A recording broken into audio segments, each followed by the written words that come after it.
Quantum mechanics का सबसे पहला पार्ट जो आता है वो होता है मॉडर्न फिजिक्स का, या फिर आप इसको जो है ओल्ड क्वांटम मैकेनिक्स भी बोल सकते हैं। तो आज हम इसी टॉपिक को स्टार्ट करेंगे, बट इस टॉपिक को स्टार्ट करने से पहले मैं आपको कुछ चीज़ें क्लासिकल मैकेनिक्स के थ्रू बताना चाहूँगा। कि जैसे हम अगर क्लासिकल मैकेनिक्स की बात करते हैं तो उसमें हमारी जो सिस्टम होती है, जैसे हम किसी को अगर वेलोसिटी मेजर करना हो, एक्सीलरेशन मेजर करना हो, तो हम उन चीज़ों को कंटिन्यूस वे में लिख सकते हैं। जैसे अगर मैं यहाँ पे बात करूँ तो ये जो मेरा वेलोसिटी है इसको मैं integration of A D T इस फॉर्म में लिख सकता हूँ। अगर इसी तरह से मैं अपना जो डिस्प्लेसमेंट होता है उसको लिख सकता हूँ, फोर्स को लिख सकता हूँ, मोमेंटम को लिख सकता हूँ। इन्हीं सारी चीज़ों को मैं कंटिन्यूस वे में लिख सकता हूँ। बट जब मैं नीचे आता हूँ तो ये कंटिन्यूस पार्टिकल का कंसेप्ट उतना काम नहीं करता। वहाँ पे चीज़ें कंटिन्यू नहीं रहती। या फिर मैं अगर क्योंकि अगर मैं रिलेटिविटी की बात करूँ, मैं ओल्ड क्वांटम मैकेनिक्स की बात करूँ, ये चीज़ें इसीलिए आई है कि वहाँ पे वो सेम न्यूटन मैकेनिक्स वाला जो पार्ट है वो नहीं लगा पाए। जैसे न्यूटन मैकेनिक्स हो या फिर क्लासिकल मैकेनिक्स हो, कोई भी चीज़ बोलो तो उसको कुछ लिमिटेशंस।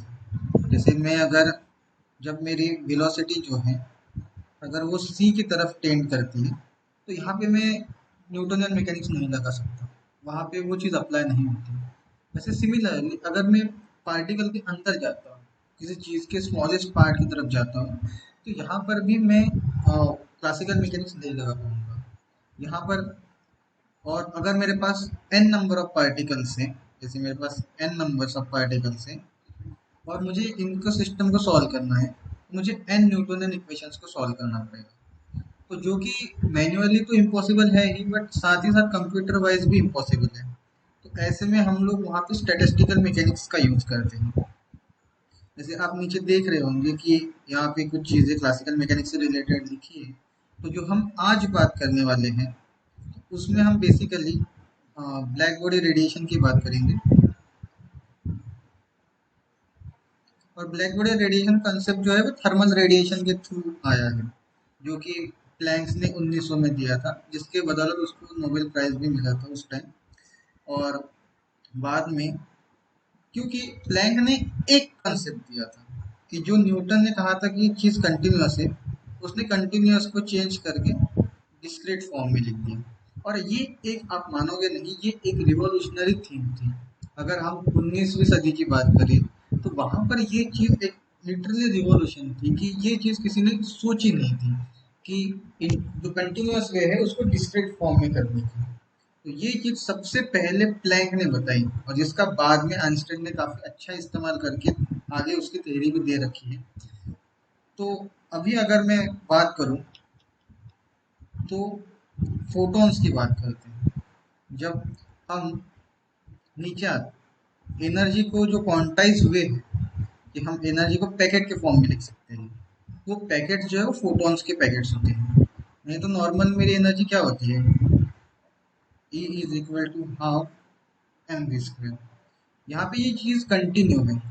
आपने देखा होगा कि इसमें हर वैल्यू पॉसिबल है, बट क्योंकि हम यहाँ पे कंटिन्यूस नहीं डिस्क्रीट वे की बात कर रहे हैं, तो यहाँ पे मुझे क्वांटा चाहिए। क्वांटा मतलब एक पैकेट, उस पैकेट ऑफ एनर्जी को बोला जाता है फोटोन। और वैसे ईएम वेव बोल लो या फिर लाइट बोल लो, दोनों एक ही बात है, क्योंकि दोनों की जो स्पीड होती है वो c 3 × 10⁻⁸ मीटर पर सेकंड होती है। तो ये जो लाइट ट्रेवल करता है या ईएम फील्ड ट्रेवल करती है, तो ये इस फोटोन के फॉर्म में अपनी एनर्जी जो है वो ट्रांसफर करती है। तो अब एक इम्पोर्टेंट बात यहाँ पे ये भी है कि जैसे हमने रिलेटिविटी की बात की थी कुछ टाइम पहले, तो वहाँ पे मेरी वेलोसिटी जो है सी को टेंड करती है। तो सी जो है स्पीड ऑफ लाइट, ये मेरी अल्टीमेट स्पीड है, ये कांस्टेंट है, इसके ऊपर कोई भी स्पीड नहीं जाएगी। जो भी होगा इसको मैक्स टेंड करेगा। जैसे कुछ इसका जो स्पीड है वो इतना है 0.998 सी। और तो वैसा ही एक कांस्टेंट क्योंकि मेरे पास रिलेटिविटी के अंदर एक constant speed of light that is c, तो जब मैं मॉडर्न फिजिक्स की बात करता हूँ तो यहाँ पर भी मेरे पास एक कांस्टेंट है, और वो कांस्टेंट है प्लैंक का।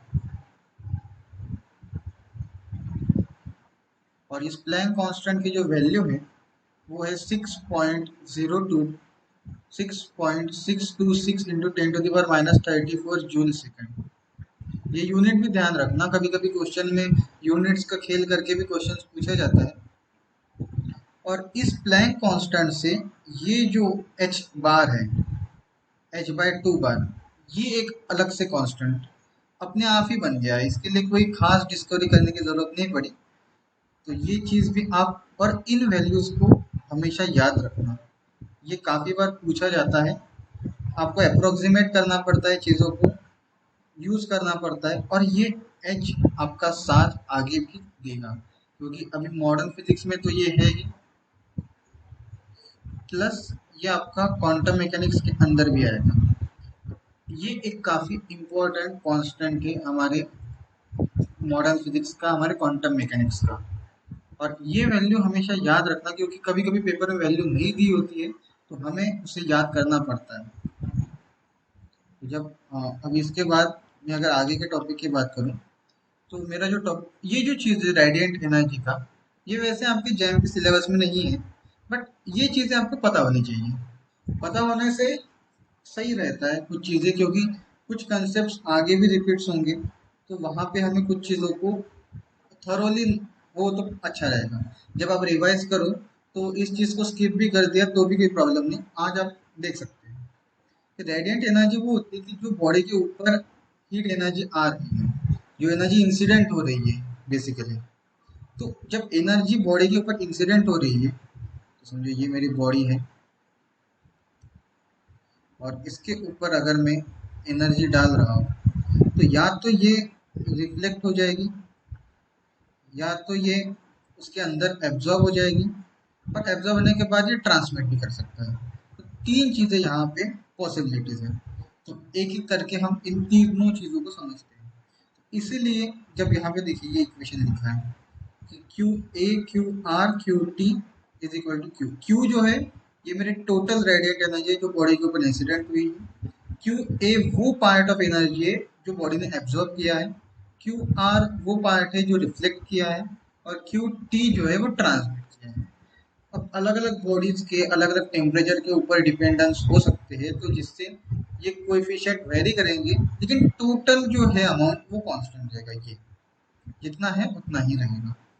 सबसे पहले हम क्यू ए की बात कर लेते हैं। तो बेसिकली यहाँ पे मैं कोएफिशिएंट ऑफ एब्जॉर्प्शन की बात करता हूँ, ए। क्यू ए बेसिकली क्या है, जो अमाउंट ऑफ एनर्जी उसने इनसे मतलब एब्जॉर्ब की है टोटल पार्ट में से। तो हम यहाँ पे दो चीज़ों का रेशियो लेंगे कि जो कोएफिशिएंट ऑफ एब्जॉर्प्शन है वो क्या है, बेसिकली जो Q A amount of energy है, ये तो उसने एब्जॉर्ब की अपॉन टोटल एनर्जी, ये हो गया मेरा कांस्टेंट। ये डिनोट करता है कि अब जो बॉडी है, जो सिस्टम है, वो कितनी एनर्जी को एब्जॉर्ब कर सकता है। ठीक है, तो हम आगे चलते हैं। तो यहाँ पे वही चीज ये रखी है। और जब मैं इसी को सिनोनिम्स भी दो तीन की, जैसे एब्जॉर्बिविटी या एब्जॉर्बटेंस, जबकि ये रेशियो है तो आपको पता है कि इसका यूनिट भी नहीं होगा और इसके डायमेंशन भी नहीं होंगे। अब कुछ इंपॉर्टेंट चीज़ें जो यहाँ पे लिखी है कि जैसे अगर मैं परफेक्टली ब्लैक बॉडी की बात करूँ, तो वहाँ पे वो बॉडी ए जिसका 1 है, तो वो पूरा के पूरा जो रेडिएशन है वो एब्जॉर्ब कर लेगी। ठीक है, अब ब्लैक बॉडी क्या है वो हम आगे समझेंगे इसी वीडियो में। और जो नॉर्मल बॉडीज है, जैसे दीवार हो, या पेन हो, या फिर आपका नोटबुक हो, तो हर चीज़ का जो कोएफिशिएंट ऑफ एब्जॉर्बिविटी होगा वो हमेशा 1 से कम रहेगा। ठीक है, अब अगला जो कोएफिशिएंट है वो है रिफ्लेक्शन का, तो कितना अमाउंट उसने रिफ्लेक्ट किया है। तो सेम जो हमने ए के लिए लिखा था वही चीज़ यहाँ पर भी होगी। तो ये सारी चीज़ें आप देख सकते हैं। जो पॉलिश सरफेस होता है वो अच्छा रिफ्लेक्टर होता है। काफ़ी पॉलिश सरफेस से सीधा, जैसे अगर ये मेरा पॉलिश सरफेस है तो यहाँ से लाइट आके रिफ्लेक्ट होगी, इसका एब्जॉर्ब होने का जो प्रोपोर्शन होगा वो बहुत कम होगा। जीरो तो नहीं बोल सकते लेकिन बहुत कम होगा। मैक्सिमम एनर्जी जो है वो वहाँ से रिफ्लेक्ट कर जाएगी। और ये बात तो ऑब्वियस है कि अगर वो बॉडी रिफ्लेक्ट कर रही है तो वो अच्छी एब्जॉर्बर नहीं होगी। ठीक है।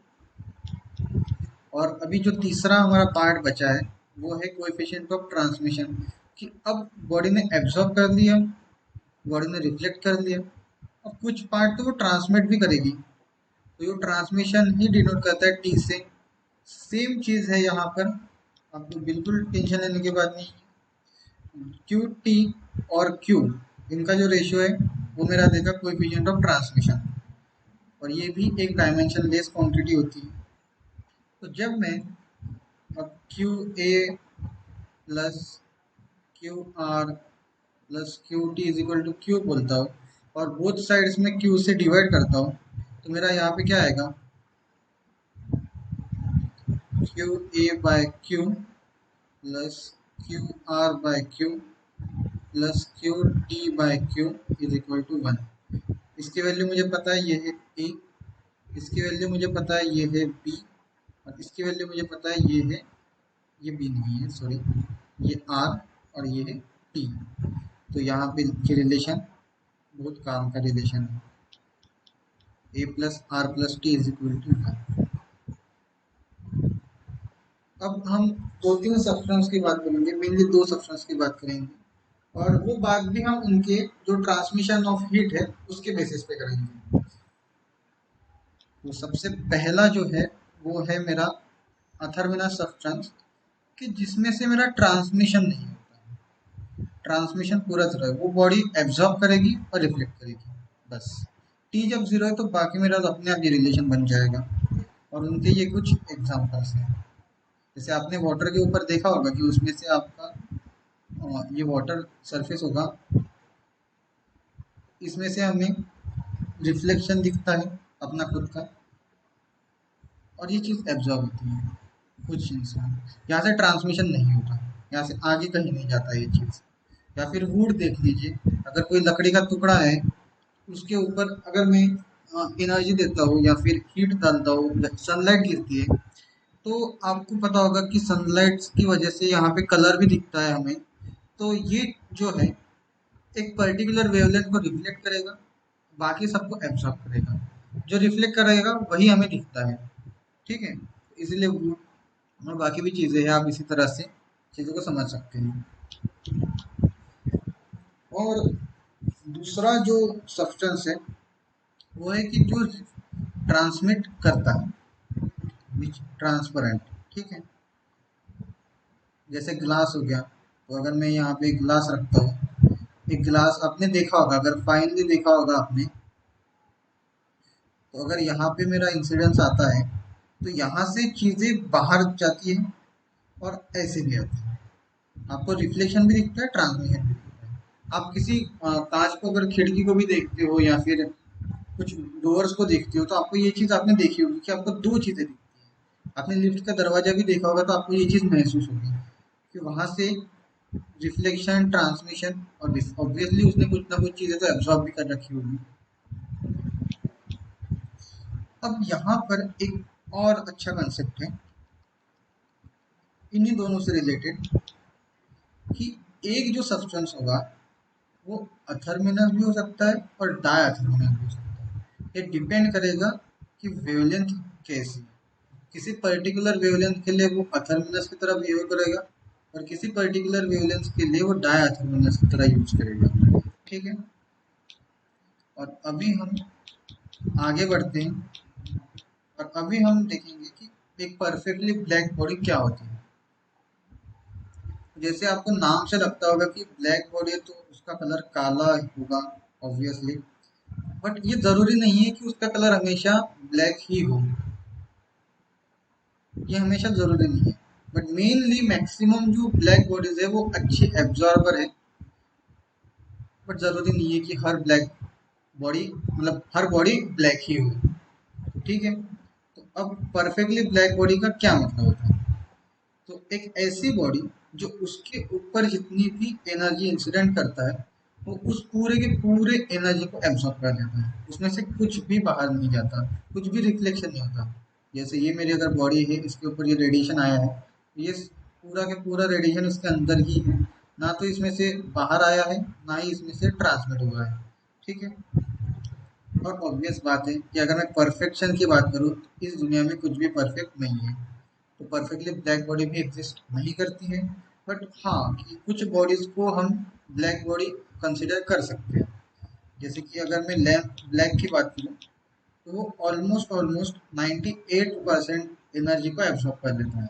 तो प्रैक्टिकली आप इसे बोल सकते हो कि हाँ ये एक परफेक्ट एग्जाम्पल है ब्लैक बॉडी का। और अभी एक और चीज़ यहाँ पे आप देख रहे होंगे कि अगर बॉडी का टेम्परेचर ज़्यादा है, मतलब हॉट बॉडी है, तो उसमें से ये चीज़ बाद में करते हैं। ठीक है।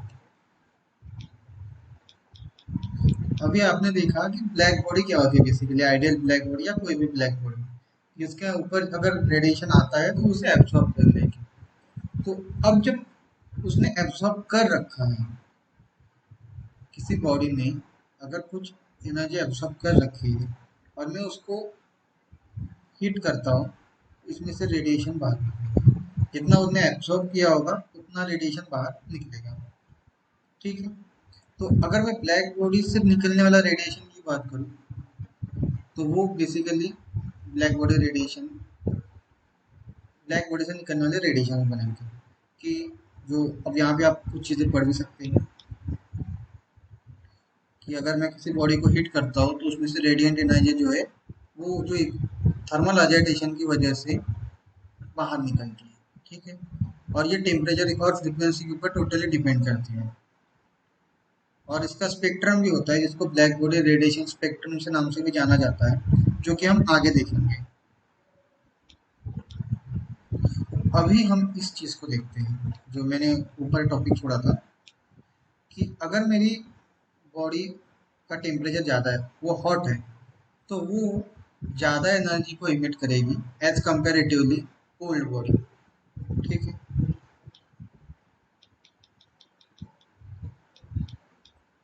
अब क्योंकि आपको पता है ये चीज़ जो मैंने कुछ ही टाइम पहले डिस्कस की कि परफेक्टली ब्लैक बॉडी एग्जिस्ट नहीं करती है, तो कुछ तरीके से हम ब्लैक बॉडी को बनाते हैं। तो इसमें से एक तरीका है फेरिज ब्लैक बॉडी। तो सबसे पहले तो मैं इसका आपको कंस्ट्रक्शन दिखा देता हूँ। ये थोड़ा सा इमेज अच्छा नहीं आया है, लेकिन आप समझ सकते हैं।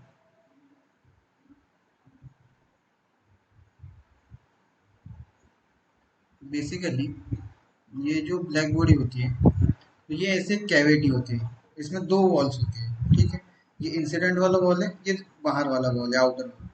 और यहाँ पर एक अपर्चर रहता है। जब बाहर से इसके ऊपर एनर्जी आती है तो इस तरह से रिफ्लेक्ट होती रहेगी, और ये कंटिन्यू प्रोसेस चलती रहेगी। तो ये उसका बेसिकली कंस्ट्रक्शन है। अब इसमें कुछ चीज़ें देखिए, जैसे ये बाहर का जो सरफेस है, इसको मैंने निकेल से कोट कर दिया है, जिससे ये शाइनिंग हो गया है और यहाँ से कोई भी एब्जॉर्प्शन नहीं हो गया। जो अंदर वाला पार्ट है ये वाला, इस पे मैंने लगा दिया लैम्प ब्लैक, जिससे जितना भी इंसिडेंट आएगा वो पूरा के पूरा एब्जॉर्ब हो जाएगा या एब्जॉर्ब करने की कोशिश करेगा। उसके बाद इसके बीच की ये जो स्पेस है, ये मैंने बिल्कुल भी खाली रखी है, मतलब मैंने नहीं रखी है, फेरी ने रखी है। तो इस चीज़ के अंदर इसका यूज़ ये है कि इसकी वजह से यहाँ से जो कंडक्शन कन्वेक्शन की वजह से जो भी एनर्जी लॉस होने वाली थी वो नहीं होगी। ये उसका मेन मोटो है। उसके बाद ये होल से लाइट आ रही और इस तरह से रिफ्लेक्शन कर रही है। तो मैं ये चीज़ कह सकता हूँ कि ये जो मेरा अपर्चर है, ये जो ओपनिंग है मेरी, ये वाली, ये ब्लैक बॉडी की तरह बिहेव करती है, ना कि अंदर का कोटेड या आउट या टोटल स्पीयर या फिर कुछ बाकी चीज़ें नहीं, बल्कि ये जो है अपर्चर मेरा, ये एक्ट करता है ब्लैक बॉडी की तरह। और बाकी जो चीज़ें आपने देखी होगी तो वो यहाँ पे सब चीज़ें लिखी है। मैं आपको ये नोट्स भी प्रोवाइड करा दूंगा, जिससे आप इसको आराम से पढ़ भी सकते हैं। अगर कुछ डाउट लगता है तो आप पूछ भी सकते हैं बाद में। और ब्लैक बॉडी से रिलेटेड एक और कंसेप्ट ऐसा भी है कि आपको अगर थर्मोडायनेमिक्स की बात की होगी तो आपको ये चीज़ पता है कि मेरा टी वी गामा-1 ये हमेशा कांस्टेंट रहता है। तो ब्लैक बॉडी के लिए मेरा गामा जो है वो 4/3 होता है। और ये चीज़ इम्पोर्टेंट रिलेशन है, इसके ऊपर अलग अलग एग्जाम में क्वेश्चन आ चुके हैं। आप इस चीज़ को ध्यान रखिए। कभी कभी गामा पूछा है, कभी कभी ये रिलेशन से वॉल्यूम पूछा है या टेम्परेचर पूछा है, जो कि आप थर्मोडायनेमिक्स में आसानी से करते हैं।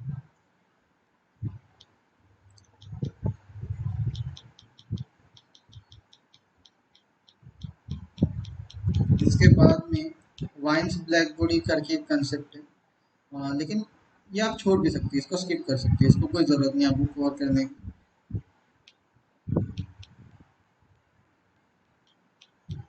और इसके बाद है प्लैंक्स रेडिएशन लॉ। तो बेसिकली हमने जब चैप्टर के शुरू में बात की थी कि थर्मल रेडिएशन की वजह से जो क्लासिकल मैकेनिक्स का फेल्योर आया था सामने निकल के, तो वो लॉ प्लैंक्स ने दिया था।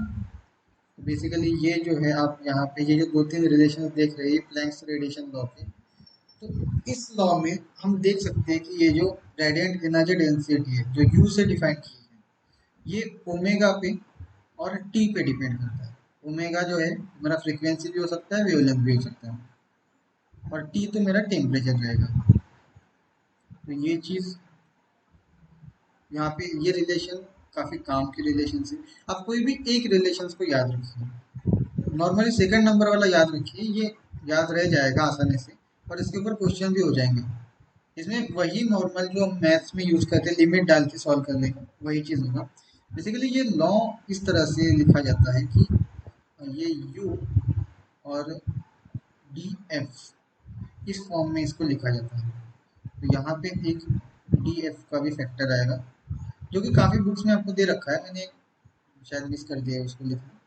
तो इस फॉर्म में ये लिखा जाता है। इसको मैं जब इंटीग्रेट करता हूँ या इसको मैं समेशन लेता हूँ तो मुझे स्पेक्ट्रम मिल जाएगा।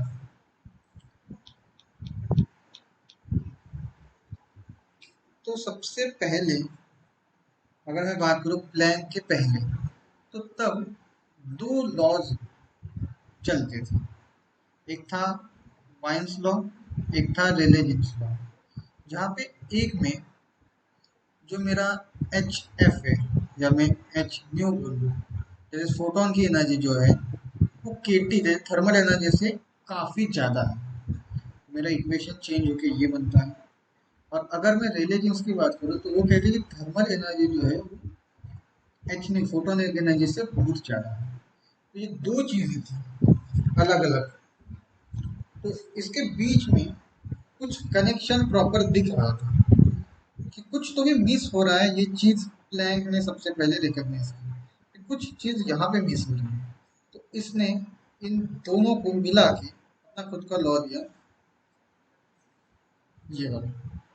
अगर आपने यहीं पर अगर एच एफ को ग्रेटर कहते हैं तो ये वाला पार्ट जो है इसमें के टी -1 को निग्लेक्ट कर सकते हैं, क्योंकि अगर एक्सपोनेंशियल वाला पार्ट, एक्सपोनेंशियल तो एक्स बहुत बड़ा है, एक्स मेरा बहुत बड़ा है बेसिकली, तो एक्सपोनेंशियल पार्ट भी बहुत बड़ा होगा, तो 1 को हम निग्लेक्ट कर सकते हैं वहाँ पर। तो इसलिए मेरा फॉर्म ये बनता है। और वहीं अगर मैं इस के टी को बहुत बड़ा बोलता हूँ, जैसे अगर मैं बात करूँ कि e⁻1/x है, जहाँ पे मेरा 1 बहुत बहुत बड़ा है x से, तो मैं एक्सपोनेंशियल को जो है टेलर एक्सपांशन से 1 प्लस समथिंग जो कि सीरीज है उसकी x upon 1 factorial plus x square upon 2 factorial वगैरह वगैरह, उसको एक्सपांड करता हूँ। जब x मेरा बहुत छोटा है तो एक्स स्क्वायर और वो सारे टर्म्स को मैं निग्लेक्ट कर सकता हूँ, और इन चीज़ों से मैं ये फॉर्म बना सकता हूँ। तो ये जो चीज़ है ये मेरा क्लासिकल थ्योरी है, ये क्लासिकल रिजल्ट है। और इसमें बेसिकली इमेज इतनी अच्छी आई नहीं है, बट आप इसको इस तरह से समझ सकते हैं। बेसिकली जो स्पेक्ट्रम है वो इस तरह से कंटिन्यू है यहाँ पे, और ये वाला पार्ट अगर आप यहाँ पे यू को लेते हैं और यहाँ पे एक मिनट।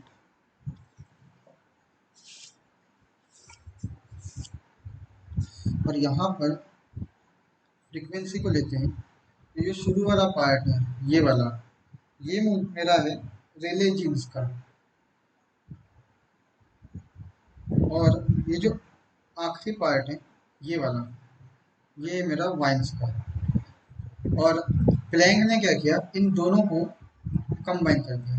आप देख रहे होंगे, जैसे ये ऐसे जा रहा था, ये ऐसे आ रहा था, तो उसने इसको इस तरह से ज्वाइन कर दिया। उसके बीच की हर चीज उसने उसके अंदर एडजस्ट कर दी।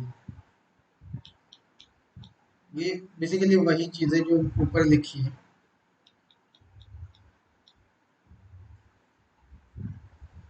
और इसके बाद हम बात करते हैं वाइन्स डिस्प्लेसमेंट लॉ की। Wien's displacement law IIT JAM हो, एचसीयू हो, जेस्ट हो, एचसीयू, जैम या बाकी भी एग्जाम हो, उसके लिए काफ़ी इम्पोर्टेंट टॉपिक है। सीधे क्वेश्चन पूछे जाते हैं, डायरेक्ट क्वेश्चन पूछा जाता है। आपको बस ये एक रिलेशन याद करना है, lambda max proportional to 1/t। तो ये बेसिकली बताता ये है कि जो मेरा स्पेक्ट्रम होगा, उस स्पेक्ट्रम की जो मैक्सिमम फ्रीक्वेंसी होगी, वो टेम्परेचर के डायरेक्टली रिलेशन में आएगी। अगर मैं वेवलेंथ की बात करूँ, तो जो मैक्सिमम स्पेक्ट्रम आएगा, उसकी जो वेवलेंथ होगी, वो टेम्परेचर के इन्वर्सली प्रोपोर्शनल रहेगी। तो अब जब मेरे पास ये रिलेशन है, जब लैम्बडा और प्रोपोर्शनलिटी है, तो यहाँ पे प्रोपोर्शनलिटी हटाने के लिए कांस्टेंट आएगा। ये कांस्टेंट है वाइन्स कांस्टेंट। और बेसिकली इसकी वैल्यू जो होती है वो भी आप याद कर सकते हैं, काफ़ी बार आ सकती है। तो V is equal to 2.98 into 10⁻³ metre kelvin. ये यूनिट ध्यान रखना है। और ये चीज़ बेसिकली, ये डिस्प्लेस जो है यहाँ पे लिखा होगा, आपने अगर चीज़ देखी होगी, यहाँ पे ये लिखा है कि वाइन्स डिस्प्लेसमेंट लॉ। ये बेसिकली बताता है कि ये जो मेरा स्पेक्ट्रम था, ये जो आपने अभी देखा, ये जो मैक्सिमम पीक था, ये मेरा शिफ्ट कहाँ होगा, डिस्प्लेस कहाँ होगा। क्योंकि यू जो है वो मेरा डिपेंड करता है टी पे, एफ पे। तो ऑब्वियस बात होगी कि यहाँ पे अगर मैं कुछ चीज़ों को, अगर मैं टेम्परेचर कांस्टेंट रखता हूँ, फ्रीक्वेंसी चेंज करता हूँ, तो शिफ्ट होगा। अगर मैं फ्रीक्वेंसी को कांस्टेंट करता हूँ और टेम्परेचर वेरी करता हूँ, तो कुछ शिफ्ट आएगा मुझे यहाँ पे। ये बेसिकली वो डिस्प्लेस बताता है।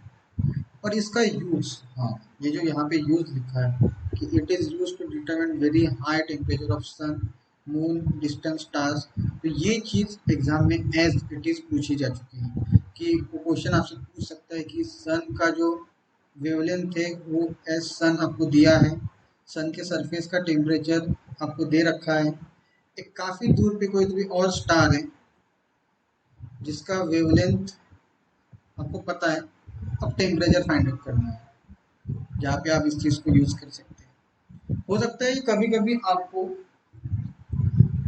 ये चीज़ दे ना रखी हो, बस खाली टेम्परेचर दे रखा हो दोनों का, वेवलेंथ एक दे रखी हो, दूसरी वेवलेंथ से हमें एनर्जी निकालने को बोल सकता है, हमें उसके बाद में आगे भी और कुछ चीज़ें जो निकालने को बोल सकता है। तो ये रिलेशन काफ़ी इम्पोर्टेंट है, आप इसको अच्छे से देखिए, उसमें कुछ डिफिकल्ट नहीं है। तो कुछ टाइम पहले हमने ये देखा था, ए टी आर, वैसा ही एक कोएफिशिएंट और इमिसिव पावर का, जो कि ई से डिनोट होता है, मैं बताऊंगा कि बेसिकली ये वो है। अपने आपने देखा था कि एब्जॉर्ब कितनी कर रहा है, ट्रांसमिट कितनी कर रहा है, और रिफ्लेक्ट कितनी एनर्जी कर रहा है वो बॉडी। अब इनके अलावा वो बॉडी, अगर मैं उसको हिट करता हूँ, टेम्परेचर देता हूँ, तो वो जो है एनर्जी को इमिट करेगा। तो उस रेडिएंट एनर्जी के इमिशन का ये फॉर्मूला है Q/AT, amount of incident radiant energy per unit area per unit time. ये उसका यूनिट है, ये उसका डायमेंशन, और ये कुछ फैक्टर थे जिसके ऊपर वो डिपेंड करता है। जैसे बॉडी का टेम्परेचर हो, उसके बाद में क्योंकि हमें पता है ना लैम्डा इज प्रोपोर्शनल टू 1/2। उसके बाद में बॉडी का नेचर कैसा है, उसके सराउंडिंग का नेचर कैसा है, सरफेस एरिया कैसा है। तो जो चीज़ हम वहाँ पर कर रहे थे क्यू ए अपॉन क्यू, ये मेरा बताता है कि कितना अमाउंट ऑफ एनर्जी उसने एब्जॉर्ब कर रखी है, ये रेशो बताता है इन चीज़ का। वैसा ही कांस्टेंट है यहाँ पे ई अपॉन ई बी, ये है मेरा कोएफिशिएंट ऑफ इमिशन, और जिसको इमिसिविटी भी बोल सकते हैं। ये बेसिकली है कि इमिशन जो कि एक ऑर्डिनरी बॉडी ने किया है अपॉन इमिशन जो ब्लैक बॉडी ने किया है। क्योंकि आपको पता है कि ब्लैक बॉडी के लिए ए हमेशा 1 रहता है, जो परफेक्टली ब्लैक बॉडी होती है या कोई भी ब्लैक बॉडी होती है, और बाकी नॉर्मल बॉडीज के लिए ये हमेशा 1 से कम रहता है। ठीक है, तो नॉर्मल बॉडीज के लिए ये अमाउंट हमेशा कम रहेगी और ये हमेशा 1 रहेगा। ये देखिए कि परफेक्टली ब्लैक बॉडी के लिए इमिशन 1 रहेगा, जितना उसने एब्जॉर्ब किया उतना ही वो इमिट कर रहा है। अगर मैं परफेक्टली रिफ्लेक्टर की बात करूँ, क्योंकि उसने कुछ भी एब्जॉर्ब नहीं किया है, तो यहाँ से इमिशन जो है वो नहीं होगा। और अगर नॉर्मल कोई भी ऑर्डिनरी बॉडी की बात करूँ तो वो हमेशा 1 से कम ही होगा, अगर ब्लैक बॉडी होगी तो ही 1 होगा। जैसे इमिशन का कंसेप्ट है, सेम एब्जॉर्प्शन का कंसेप्ट है, बस ये भी। और दोनों चीज़ें बेसिकली एक ही है, जो हमने ये पहले पढ़ा था और ये पढ़ रहे हैं। और फिर वाइन्स लॉ के बाद किरचॉफ ने भी अपना एक लॉ दिया, जिसमें उसने बोला कि बॉडी उतना एब्जॉर्ब उतना ही इमिट करेगी जितना उसने एब्जॉर्ब कर रखा होगा। इसलिए दोनों चीज़ें ए इज इक्वल टू ई, ये चीज़ उसने बोली कि जो कोएफिशिएंट ऑफ एब्जॉर्प्शन होगा वो कोएफिशिएंट रिफ्लेक्शन इमिशन से हमेशा बराबर रहेगा। तो इसके ऊपर क्वेश्चन ऐसा आ सकता है कि आपको ई सीधा ना दिया है, आपको ए की वैल्यू दे रखी है, कि आपको एब्जॉर्प्शन बोल दिया जाए, उसके बाद फिर बॉडी की बात करें वो, और फिर पूछे उसकी कि वेवलेंथ फाइंड आउट करो या फ्रीक्वेंसी फाइंड आउट करो या फिर टेम्परेचर फाइंड आउट करो, ये चीज़ बाद में पूछी जा सकती है। और इसके क्योंकि ये चीज़ें काफ़ी छोटे छोटे फॉर्मूलाज हैं, तो यहाँ पर ये ऐसे इस तरह से कंबाइन करके आपसे क्वेश्चन पूछे जा सकते हैं। वाइन्स लॉ, किरचॉफ लॉ के बाद अगला जो है वो है स्टीफन्स लॉ। स्टीफन ने ऐसा कहा कि जो ई है, energy per unit area per unit time, वो किसी भी बॉडी का हो सकता है, वो ब्लैक बॉडी का भी हो सकता है। ये प्रोपोर्शनल रहेगा टेम्परेचर टू द पावर 4 के। इसका डेरिवेशन मेरे पास तो नहीं है, लेकिन ये रिलेशन काफ़ी काम का है। ये रिलेशन जिस तरह से वाइन्स लॉ के ऊपर क्वेश्चन पूछा जाता है, वैसा ही इस रिलेशन के ऊपर भी क्वेश्चन पूछा जाता है। और यहाँ पर फिर से सेम बात की प्रोपोर्शनलिटी को हटाने के लिए मैं कांस्टेंट डालूंगा, और ये कांस्टेंट है मेरा सिग्मा, या फिर मैं स्टीफन्स कांस्टेंट भी बोल सकता हूँ, जिसकी वैल्यू 5.67 इंटू 10⁻⁸ joule per metre square second kelvin to the power 4। इसमें आपको ये नहीं पूछेगा कि इसका डायमेंशन निकाल के बताओ या फिर कुछ, वो ये कर सकता है कि इसमें अगर स्टैंडर्ड में है ऐसा सिस्टम में, तो इसको सीजीएस में दे सकता है। फिर सॉल्व करने को कुछ चीज़ें एसआई में दे रखी होगी, कुछ चीज़ें सीजीएस में दे रखी होंगी। आपको वहाँ पे अप्रोप्रिएट करके इस पावर को भी देखना है, और ये रिलेशन काफ़ी काम का है, इसको याद रखना। इसके बाद और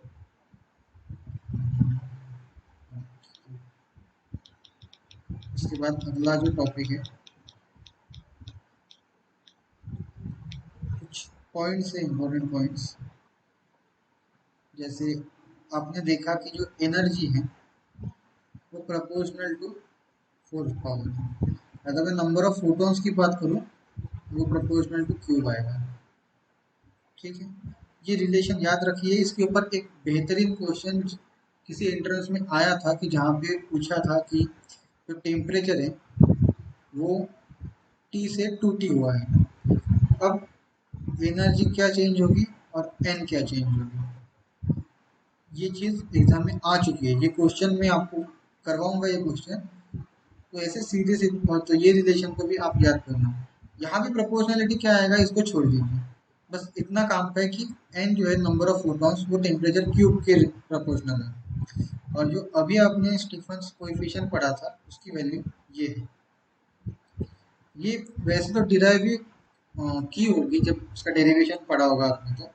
बट अगर एग्जाम में क्वेश्चन पूछता है कि अगर यहाँ पे 3-4 ऑप्शन दे रहे हैं, ये 4 पाई टू द पावर 5 के बी 4 और समथिंग ऐसे, तो आप इसको बस वैल्यूज डाल दीजिए यहाँ पे हर चीज़ की, क्योंकि आपको बोल्ट्जमान कांस्टेंट पता है, पाई पता है, एच पता है Planck's constant, speed of light पता है। तो आप इनकी वैल्यू से अगर यहाँ तक पहुँचते हैं तो भी आपका काम हो जाएगा। क्योंकि एक तो ये है, कोई ऑप्शन आपको ये आंसर दे सकता है 0.34 और कुछ भी। कभी कभी पावर में आपको -7 आ सकता है, -6 आ सकता है, तो वो ऑप्शन नहीं होंगे। जो ऑप्शन ये देगा बस वही मेरा आंसर होगा। तो ये चीज़ आपको याद करने की ज़रूरत नहीं है, आप सीधा वैल्यू डाल के इसको वैल्यू डिराइव कर सकते हैं। एग्जाम में अगर आता है, आपके पास टाइम है, आप शांति से इसको सॉल्व कर सकते हैं। अब जो स्टीफन्स लॉ है, आपने तो देखा कि जो ब्लैक बॉडी होगी उसके लिए ये प्रोपोर्शनल करेगा, और a is equal to sigma T to the power 4। क्योंकि तो यहाँ पर जो है ये बी लिखा है। अगर मुझे ऑर्डिनरी बॉडी की बात करनी है तो ये बी जानी होगी, और यहाँ पे एक और फैक्टर का मल्टीप्लिकेशन आएगा ई का, इमिसिविटी का, बस ये लिखा है। क्योंकि मेरा ब्लैक बॉडी के लिए ई 1 आता है, तो ये इक्वेशन मेरा टर्न हो जाएगा sigma T to the power 4 में। और कभी कभी अगर लॉस ऑफ एनर्जी पूछा जाए तो आप इस तरह से उसको निकाल सकते हैं। ठीक है, इसमें और काफ़ी क्वेश्चंस नहीं आते हैं, ये बेसिक से चीज़ें आती है, बेसिक फॉर्मूलेज आते हैं, जैसे जैम 21 में भी इसके ऊपर एक बढ़िया सा क्वेश्चन एनईटी सेक्शन में पूछा गया था 1 नंबर के लिए, जो काफ़ी लोगों को कंफ्यूज किया था उस क्वेश्चन ने। तो आप इस चीज़ को ध्यान से देख सकते हैं, ये रिलेशन समझ सकते हैं। उसके बाद अभी जो मैं बात कर रहा था स्पेक्ट्रम ऑफ ब्लैक बॉडी की, तो इसको इस तरह से समझिए। अगर यहाँ पे मैं अपनी एनर्जी लिखता हूँ, यहाँ पे वेवलेंथ लिखता हूँ, तो ऐसे होगा।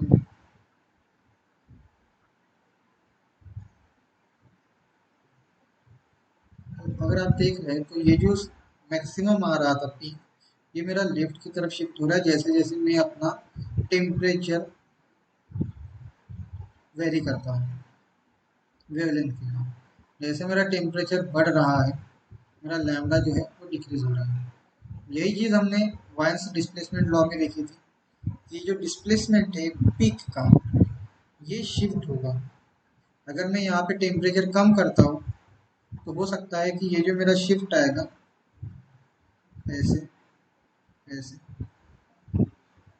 ये राइट में शिफ्ट हो जाएगा। अगर मैं वेवलेंथ की जगह पे फ्रीक्वेंसी लेता हूँ तब भी ये पैटर्न थोड़ा चेंज होगा। तो इसमें डरने वाली बात नहीं है, बस आपको देखना है कि जो मेन ग्राफ प्लॉट किया है वो किन पैरामीटर्स में है, लैम्डा में है या फ्रीक्वेंसी में है।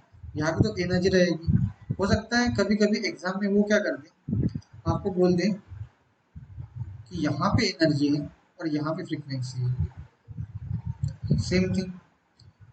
हो सकता है वो कुछ और पूछ ले, यहाँ पे एनर्जी है, यहाँ पे वेवलेंथ है, वो चीज़ यहीं पे घूमेगी, बाकी कहीं नहीं जाएगी। और ये कुछ उसके ऑब्जर्वेशंस हैं जो कि आप सीधा पढ़ सकते हैं, इसमें खास एक्सप्लेन करने की ज़रूरत नहीं है। तो आज का लेक्चर हम यहीं पे रोकते हैं, और कल हम एक नए टॉपिक के साथ आएंगे जो है फोटो इलेक्ट्रिक इफेक्ट का। फोटो इलेक्ट्रिक इफेक्ट बहुत इम्पोर्टेंट टॉपिक है, और अगर आपको पता होगा नहीं पता होगा तब भी हम कल इसको समझने की कोशिश करेंगे। ये चीज़ एग्ज़ाम में आती है और इजी भी है। एक दो रिलेशन से, एक दो इक्वेशन से, कुछ बेसिक से ग्राफ से, जिसके ऊपर क्वेश्चंस बनते हैं, बाकी कुछ भी नहीं है। एक आप एक बार समझ लेंगे तो आप इजीली उस क्वेश्चंस को अटेम्प्ट कर पाओगे। और रही बात क्वेश्चंस करने की, तो आप पीवाई क्यू लगा सकते हैं। किसी कोचिंग का जो मटेरियल आता है, इंटरनेट पे काफ़ी मटेरियल पड़ा है, आप वो यूज़ कर सकते हैं। कुछ क्वेश्चंस मैं भी छाट छाट के आपसे करवा दूंगा। आपको अगर कुछ डाउट आता है, आप अगर ग्रुप में हो तो आप मुझे मैसेज कर सकते हो, आप ग्रुप में पूछ सकते हो। और बाकी भी आपको कोई डाउट आता है प्रिपरेशन से रिलेटेड तो भी आप पूछ सकते हैं। चीज़ों को आसानी से समझिए, आपके पास काफ़ी टाइम में आप अच्छे से एग्ज़ाम को क्वालिफाई कर सकते हैं। मेरा खुद का जैम जो है 2021 में 463 रैंक थी। जे जैम में जेस्ट में मेरे रैंक 329 थी। एचसीयू में ऑल ओवर इंडिया एयर 9 था मेरा। और अगर ईबीसी की बात करूँ मैं तो उसमें एयर 2 था। और इसमें और इम्प्रूव हो सकता था, तो कैसे इम्प्रूव करना है मैं आपको धीरे धीरे बताऊंगा। आप बेहतर रैंक, जो मेरी 463 थी, आप इससे कई गुना बेहतर ला सकते हैं। मैं पूरी हेल्प करूंगा आपकी, आप अच्छे से कीजिए। कोई डाउट आता है तो आप मुझसे कांटेक्ट भी कर सकते हैं। तो आज का सेशन हम यहीं पे समाप्त करते हैं।